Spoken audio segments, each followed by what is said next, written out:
Because I'm reading backwards on a mirror right here. I'm like, I think I see yes popping up. Okay. Thank you so much. And then Hybrid is something new.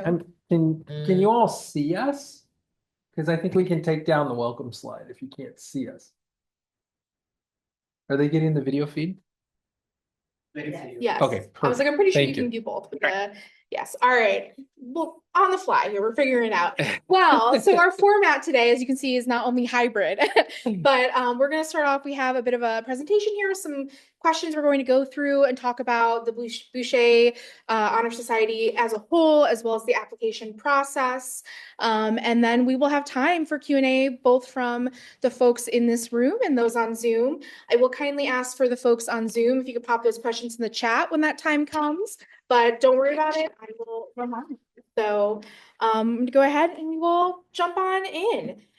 So we're going to start with the first question, Adron, which is, what is the Bouchet Honor Society and what's its mission? Sure. First of all, I just want to welcome everyone. We're glad that you're here in person and we're glad that you're watching online. My name is Ethan Brammer. I'm one of the assistant deans here at the Rackham Graduate School. I have the honor of serving as the D&I implementation lead for the graduate school, as well as serving as the advisor for the Bouchet Honor Society. So the Edward Alexander Bouchet Honor Society is named for the first African-American born in the United States to receive a PhD in the United States.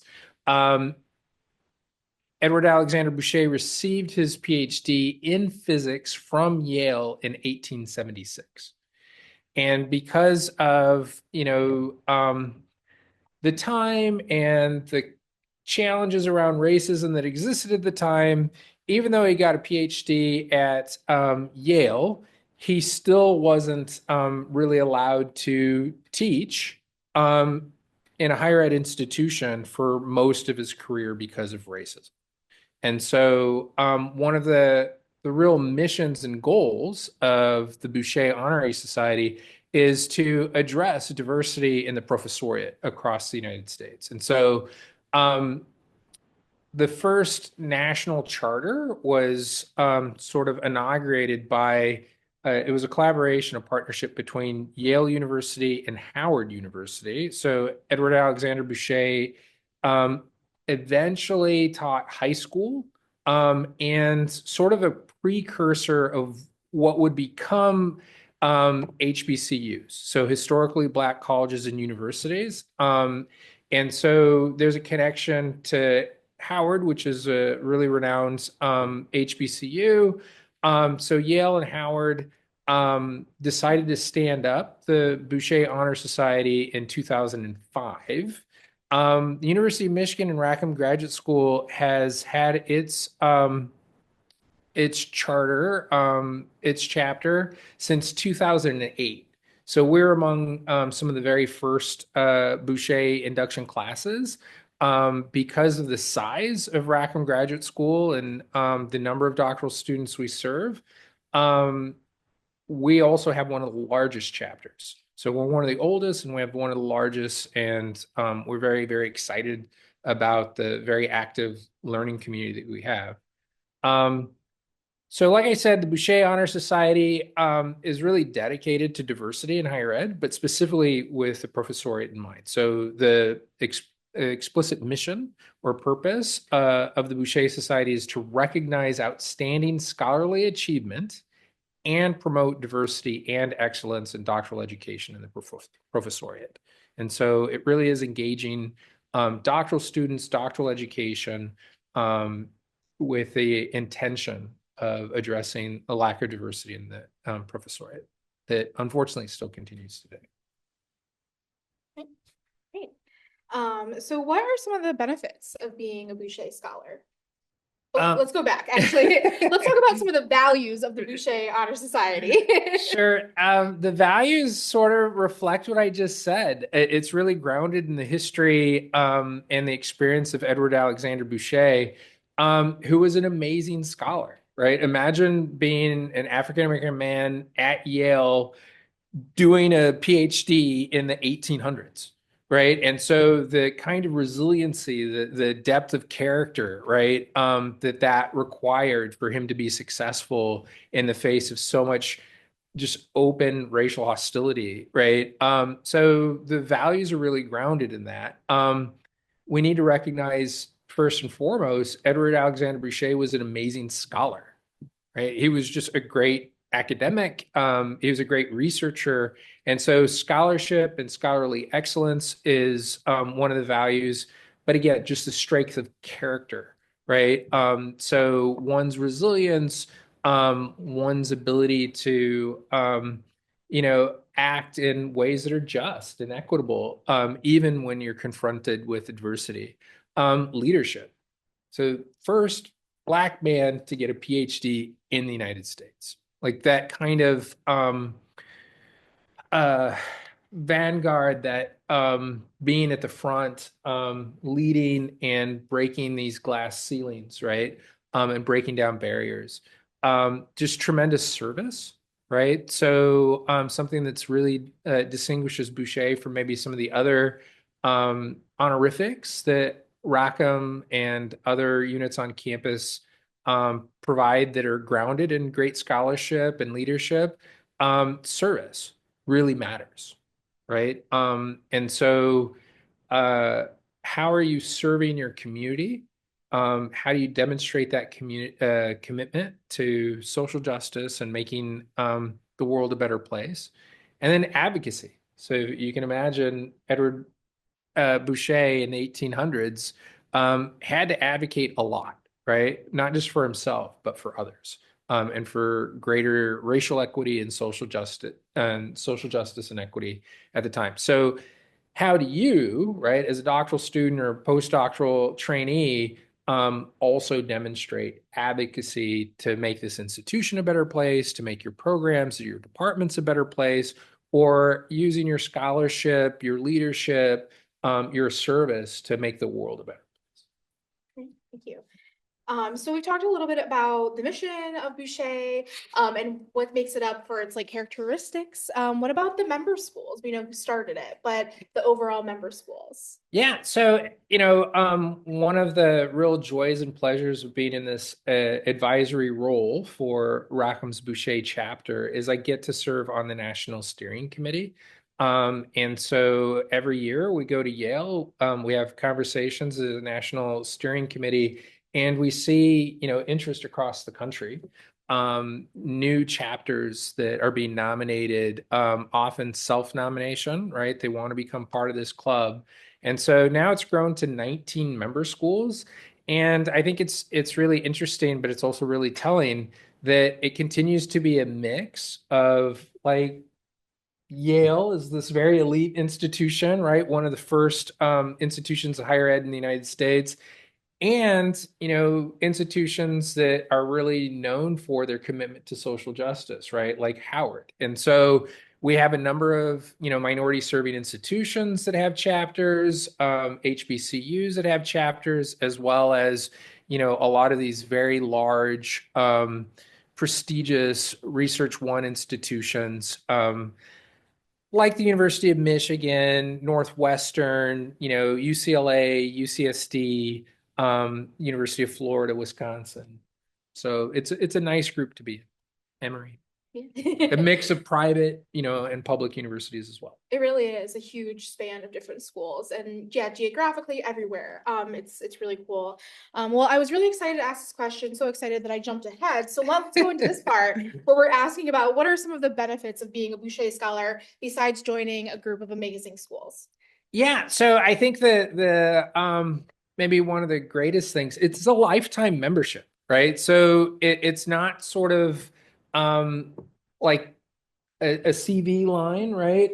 As important as those things are, it's not a one-time award.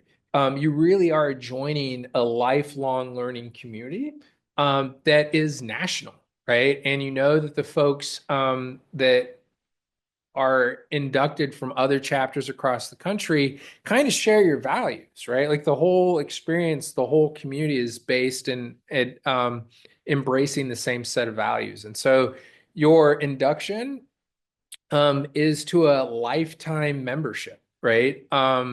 And so as that community grows, those networks grow. We try to be really intentional in our chapter to continue to have opportunities for our members to continue to reconnect, right? And so, we have events. I'll be sharing one at the end of this presentation. But we also, have our Bouchet come back and give talks and, present on our campus. And we ask them to do other forms of service, like even serve as evaluators, right? For the next cohorts of inductees. And so we know that there's a lot of our Bouchet alum that are at other campuses, and they're connecting with Bouchet that may have been inducted at other chapters, and now they find themselves on the same campus as Bouchet, and they find themselves there as well. And so it really is a national network. And I think that's one of the biggest benefits. And Yale is actually even doing a really good job of trying to connect everybody using a virtual platform. So across the different chapters, so people know where they're at and they can find each other. One of the big benefits is you get to go to Yale for free. So we send you, it's a fun trip. It's an entire weekend. The induction ceremony is really, really neat. And you get to meet, usually now with as many chapters as we have across the country, and each chapter being able to induct up to 10 new Bouchet, like more than 100, like it's almost 200 people now that are being inducted, plus all their supports from the various chapters. So more than 200 folks. It's a big celebration. It's a lot of fun. And then the Saturday and Sunday after the Friday induction is a conference. And so it's a Bouchet National Conference. It tends to be very interdisciplinary, and the themes tend to be around the values, right? So issues of diversity, issues of advocacy. And so it's a really neat mix. It's a great platform to share your own scholarship and research, but also to connect with scholars across the country who might be doing similar research to you. And so that's one thing. Because not all of your supporters and fans, right, and family can necessarily go to Yale and New Haven, we do have a reception here at Rackham where we do invite your entire support network because we know that it takes, a whole community. And so usually it's after we go to Yale. When we come back a couple weeks later, then we have a really nice reception here at Rackham where you can invite your faculty advisors, right, your dissertation committee, but also your family members and your friends. Sort of like the ProQuest Award. This is kind of what we make the equivalency, right? It's one of, the most important and prestigious awards that Rackham bestows upon its graduate students. So like the ProQuest Award, we also provide $1,000 stipend, and that's just yours to have, right? We provide up to another $1,000 of research and conference funding. So this is in addition to and separate from Rackham travel funds. So hopefully you all know, and if you don't, I'm glad to inform you that Rackham does have an existing conference travel fund. I encourage you to apply if you need it. And one of the requirements is that you have to have had a paper or a poster accepted at a conference to be able to apply for those funds. The Bouchet funding, because equity is such a big and important, aspect and value of what we do, it was brought to our attention. We listened to our Bouchet alum. It was brought to our attention that, depending on your PI and your lab and kind of the resources in your school and college and department, some graduate students have the opportunity just to attend conferences. Right? It's kind of a privilege. It's kind of a luxury, right? But it's a really important part of the professionalization and career development to just be able to attend, to see what those conferences look like, to hear what those discourses sound like, to be able to begin to make those connections and build those networks in your discipline. And So we just thought as, an aspect of equity, if you're Boucher, yeah, just go to a conference, right? If it's an important national conference or something like that, or if it's just an important um, career, um, development piece for you, then we want to support you in going, right? Also, again, depending on your PI, depending on your program, your department, your school and college, um, some schools and colleges, some PIs have more robust financial support, and they can kind of give you a little bit of money, seed money to pursue a particular part of research, right, that you want to do. So in the same vein, sometimes you need to do some field research, right? Or sometimes you need to buy some research equipment to be able to achieve your scholarly objectives. And that's a way that you can leverage that additional $1,000 as well. So we're happy to provide that. Again, the theme that we listen to our Bouchet, we listen to our students. We really value your feedback. We heard again in that aspect of equity that not everyone has that maybe the headshots that they need, right, for entering their careers. Maybe don't have business cards, and I know business cards are kind of going online now, and we're actually attentive to that as well.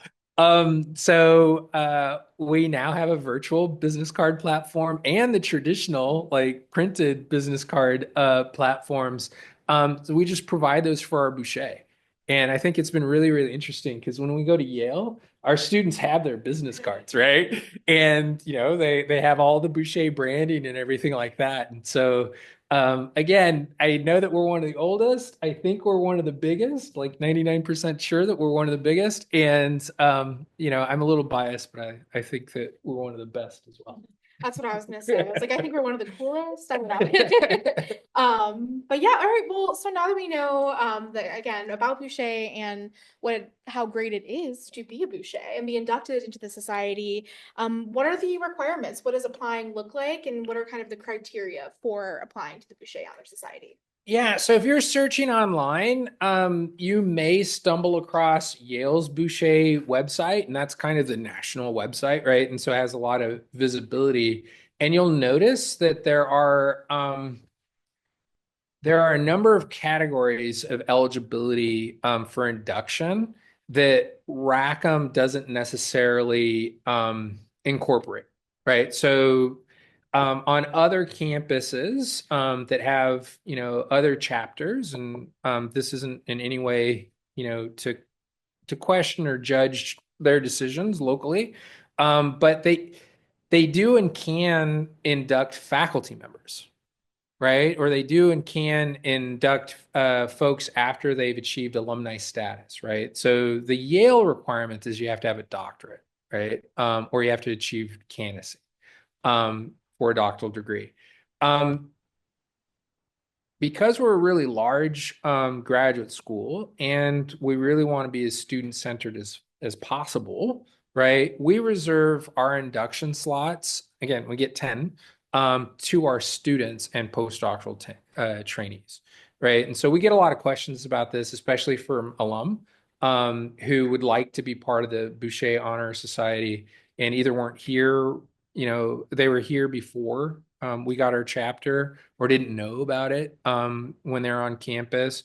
So we don't induct alum and we don't induct faculty who are here on campus. We focus on our doctoral students and our postdoctoral trainees. And so because those two populations are slightly different, the application for the most part is the same, right? So I'll focus on the things that are the same first. It's online, right? And you need to do a personal statement. So we usually think 2 or 3 pages is enough. You really want to write to the 5 Bouchet values. I can't emphasize that enough. Like that's really what we're looking at. And we're doing a holistic evaluation of like how applicants really demonstrate the 5 different Bouchet values. So read those carefully, understand them, and then think deeply about how your body of work right, demonstrates that. So speaking of body of work, you also have to submit your CV, right? And I, just having been now through 7 cycles, um, don't let your CV speak for itself, right? So I see this in a lot of different competitions. I think it's especially important in this competition. Don't assume because you have, many of us do, a service line in your CV, right? That you populate with a number of bullet points, that people are going to get that, they're going to see that, they're going to make that connection. Still spell it out explicitly in your personal narrative, right? You really want to lift those kinds of things up. If you had leadership roles in your department, like say you sit currently on your college's D&I committee, right, with faculty and staff, and you're a graduate student representative, and you have it on your CV, don't assume, right, that, oh, they'll see it on my CV, therefore I don't need to talk about it in my narrative. Really think about the 5 values of Bouchet, how you're going to talk about all those 5 values in your narrative, even if it's reinforced by your CV. And I'd probably use that language, right? Your CV kind of reinforces what you're saying in your narrative. Because I know the folks that, make these decisions or help us make these decisions are reading carefully your personal narrative. And those are the kinds of things that they're looking for. And so it should be on your CV, right? Your leadership, your service, your academic achievements for sure, all the great things that you're doing. Some of those things speak directly to the Bouchet values, but make the connections for the evaluators, right? The folks that are doing the work of reviewing the applications. We allow for up to 2 letters of recommendation, right? And the reason why we allow up to 2 is because, again, in Rackham, we do a lot of these competitions, right, for a lot of different awards. And what we learned is in a lot of these cases, uh, it's it seems reasonable. It's a very reasonable and understandable choice. The default is to go to your PI. The default is go to your dissertation chair, right? Your primary faculty advisor. That totally makes sense, right? You should absolutely do that if that works for you. Because usually your primary faculty advisor or your lab PI knows you best as a student, knows you best as an academic, right, as a scholar, and they can speak to your scholarship really, really well. They can write a really strong letter of recommendation that addresses the first of Boucher's 5 values. And some could do a really good job talking about the other 4 as well, right? But if we're talking about like what makes the most successful application, if you're only going to have one letter writer, you really want to talk to your letter writer, or you want to think deeply about your letter writer that can talk about you in this holistic way that covers all 5 values. And, again, it's not any comments on your faculty PI or your dissertation chair or anything like that. Sometimes they don't know, right? They're just simply not aware of the work that you're doing in advocacy, the work that you've done in service, right? Because their primary point of contact and their primary relationship with you is with regard to your scholarship and your development as a scholar.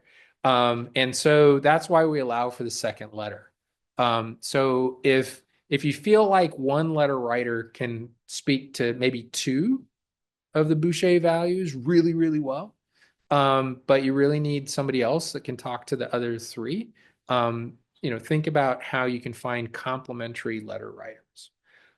So those are the things that are the same. The one thing that's different is that postdocs aren't students, right? And so postdocs don't have to turn in their transcript, right? So if you're a doctoral student, you have to have achieved candidacy, right? So you're not eligible if you haven't achieved candidacy yet. And you do have to submit your transcript as part of your application. And so again, don't let your transcript do the talking for you, right? We're blessed to have so many talented, amazing, intelligent high achieving doctoral students, and you wouldn't be surprised that many of them have perfect 4.0 transcripts. And if all you say about your academic achievement is you have a 4.0 and you let the transcript just demonstrate that, that's probably not positioning you in an optimal way. You really want to talk about your scholarly achievements in a way that differentiates you from the other applicants. Yeah, absolutely. So now that we know what goes into the application, what you'll be putting in when you log on to the, how competitive is the application? I can tell you right now that I think almost 70 people signed up just for this workshop. So how competitive is the application, and if someone's not admitted, can they apply more than once? Yeah, for sure. So, I make this equivalency with ProQuest. And I think I've said already that it's one of the most competitive of the awards that Rackham provides each year. This isn't meant to discourage anyone. I want you all to apply. If we receive 70 or more applications, we will be thrilled, right? We're actually thrilled to have so many alumni Bouchet that are interested in reviewing applications. Right. So we got the folks that want to read 70 plus applications. We'll be okay. So as I just stated, we have a lot of amazing, remarkable, high achieving doctoral students and postdoctoral trainees. Everyone in the room is in that category. Everyone in the room and online as well, you should all apply. But just to be transparent, right? There was a short period of time of 3 or 4 years when we were only allowed to induct 5 Bouchet per year. The selectivity rate was lower than 10%. So now, thankfully, living into our Bouchet advocacy, right? As a very large graduate school, giving voice to the fact that we do have so many amazing students, and it's really hard to select just 5. We and some other large graduate schools advocated to bring the number back up to 10. And so for last year, I think that was the first time that we were back to 10. The selectivity rate was slightly higher than 10%. So we get more students and we get more applications. And so if you are not inducted in your first attempt, and you're still a graduate student here or a postdoc, like say that you receive your doctoral degree and then you transition into postdoc status and you're still here, we'd love to see you reapply. Absolutely. Well, I was like, that wraps up our questions that we had prepared, but Ethan, is there anything else you want to say? Whether it's making your application stand out other than what you've mentioned, or anything else about Bouchet? I mean, you and I could talk about Bouchet all day, but is there anything else you'd like to add before we transition into questions from our audience? Yeah, no, I think we're ready for student questions. I'm glad to see so many folks in the room and online. And I think we have a microphone that's ready to circulate. And if I could ask when you have the microphone to flip it up so the light's green, that will let you know. Is it? I'm pretty sure you said green. I think you press it and it turns green. Yeah. There we go. I was just wondering what type of connection you bring on campus for current Bouchet scholars. Like, do you have activities or events that everyone can get together for? Yeah, absolutely. So, and it's not just us. It's other chapters across the country as well, right? So what we tried to develop over the course of maybe the last 3 or 4 years is a national panel series. And so I don't know if Carrie, you can put up the last slide. So this will be this year's iteration of the panel event. So this is your save the date, January 27th at 3:30. I think it's in this room, right? It's in the assembly hall. Oh, assembly hall. So right down the hallway. We are going to be sponsoring in collaboration with Yale University. So you want to be a CDO, right? Career trajectories for chief diversity officers during challenging times. And so thankfully, our Chief Diversity Officer, Tabby Chavis here at the University of Michigan has agreed to facilitate this conversation. And we have chief diversity officers from other campuses, some Bouchet campuses, some not. And some who find themselves in challenging states, right? In states where D&I is being legislated out of higher ed, right? And so I think it's going to be a really interesting conversation. This theme was actually, again, the result of us listening to our Bouchet inductees, right? Some of whom would like to be chief diversity officers, either in higher education or in industry in the future. And so this is going to be our next big event. We hope that we see you there. But Cornell will be having its own national speaking event in November. And last year, Virginia Tech sponsored a summit for postdocs on their Virginia Tech satellite campus in Washington, D.C. And so, again, it's a very rich nationwide lifelong learning community. And there's a lot of opportunities to connect. And what is it? Monday night, right? I'm traveling with 5 students to Howard University for their fall forum. And so many opportunities to connect with this community, whether you're formally inducted as, a Bouchet member or you just attend our events, we want you to be part of this community. And I think there's an opportunity for more too. Part of the reason why I'm here to help support Bouchet is to even our folks on campus. I think that's one thing Rackham really focuses on is providing that opportunity on campus for students to connect, whether that be professional development, socially, anything like that. So I think there's always opportunities for more. And to speak to what Ethereum's saying, we really do listen to our Bouchet inductees. And when they ask for something, when they want something specifically, we want to work with them. We want to work more and push the limits of whatever they ask for to make it as big and great as possible. So one real quick before I pivot to the next question in the room, just a reminder for our folks online, if you could pop your questions in the chat, and then Kira will share those questions as we get to them. But I'm going to go ahead and we have another question in the room. Hi, I have a question about like how many of Bouchet scholars are international students? Are international students? Yes. Yeah, it's a very wide, diverse learning community. And so I don't have the number in my head, but I know in the induction classes that I've been involved with, usually at least 1 or 2 of those students are international. So we think of diversity in its broadest form, like in its most multifaceted. And one more question before I pass the mic is, so for application, for recommendation letters, should I submit them or should like recommender send it to you? How the process looks like?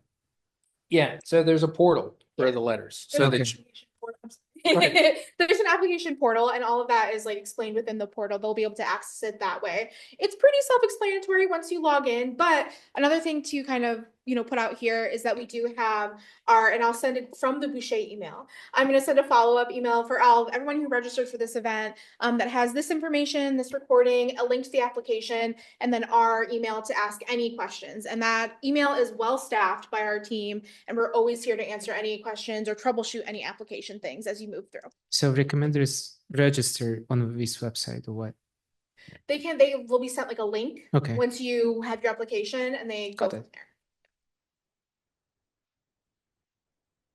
Go ahead. So I have 2 quick questions. One is how the timeline of this. So we apply, when do we hear back? And if there's anything else after that?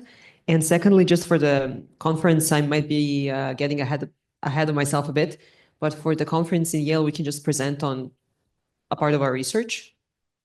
Okay. Because I saw. I don't know, Kara, if you could do me the favor and put up the slide that has the application open and close dates. Most immediately, the application opens today. Yay! So you can start working on your application, and we give you approximately a month. Right, to do that, because we know, it does take some time, but also take some time talking to your letter writers. This is a little bit of a special letter to write, right? So, again, when letter writers in academic environments are usually talking about your academic achievements, and to have letter writers really intentionally talk about issues of service and your character and your advocacy. It takes some time. And so after the application closes in November, we usually spend November and December in selection committee. And usually the notification either comes out late December or early January. And so you will know in that time frame whether you've been selected for induction or if you're encouraged to, apply again the following year. The conference in Yale will be the first week of April. It's almost always the first week of April. And so the conference theme, to my knowledge, has it been released yet? No, I don't think the dates have been released yet either. Yeah, well, that's why I was reluctant to say the 3rd, the 4th, and the 5th. So Right. yeah, So we don't know yet, but and that's, Yale will let us know. What they've said is tentatively they have it scheduled for that weekend of April 3rd, 4th, and 5th. And so they will let us know. They will also let us know what the theme is. The themes tend to be broadly interdisciplinary, right? So that most scholars can see themselves in that theme. But the presentations are various, heterogeneous, right? Some are very specific to disciplines and fields, some cut across. It really is a dynamic conference. And so you would have the opportunity to possibly share, your main research agenda, right? Products from your main scholarly or research agenda, but it's also an opportunity to maybe talk about something else in a different space, right? That you do specifically to address the theme of this year. yeah, I think last year we had 2 Bouchet scholars who spoke about kind of a special project because it related so well to the theme.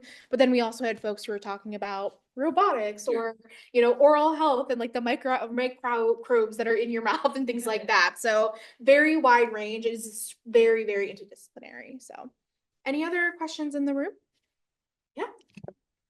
I'm wondering, beyond the conference and the events that are hosted on campus, what kind of requirements are expected of the scholars? Sometimes there's like progress reports or like an update, nothing of the sort for this. Yeah, so we don't ask for a progress report or update unless you're going to request the travel funding, right? So if you request travel funding, then we will want to know where you want to travel to, right?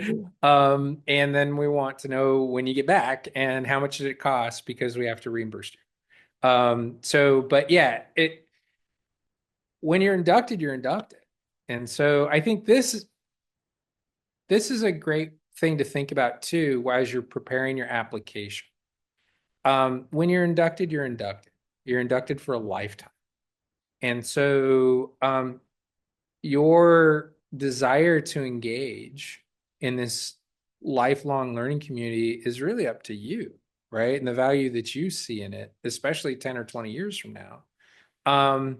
And so speaking to how motivated you are to stay engaged, right? I'm not sure where you are in your doctoral journey or postdoctoral journey, but at some point you're going to finish. You may leave the University of Michigan to find another job, and we want to see you back, and we want to see you be an active part of this community. Do you have any online questions? All right. Well, I think that wraps up what we have. One thing I wanted to say, another perk is you get a really cool stole to wear at graduation. People get very excited about those. I wanted to mention it because it's very exciting for many people. But wrapping up that, saying our last perk here. Once again, the application opened today, and it closes on November 4th. I believe it's a 11:59 p.m. situation. So you have until the end there, and we will send out. Actually, I think the link is it the next slide on here? Mhm. The actual link. So you can see the link here. Otherwise, you can also navigate on the website. We do have a page on the Rackham's General website as well. And I'll be sending out a follow-up email with all of this information. But with that, thank you so much for attending. If you're here in person, please grab food. If you're on Zoom and you happen to be like 5 minutes within Rackham, you could probably still come grab food. We're in the East Conference Room. It'll be here. But otherwise, thank you so much for attending today. Thank you so much, Ithram, for answering all of these questions. And we hope to see all of your applications come through. So thank you.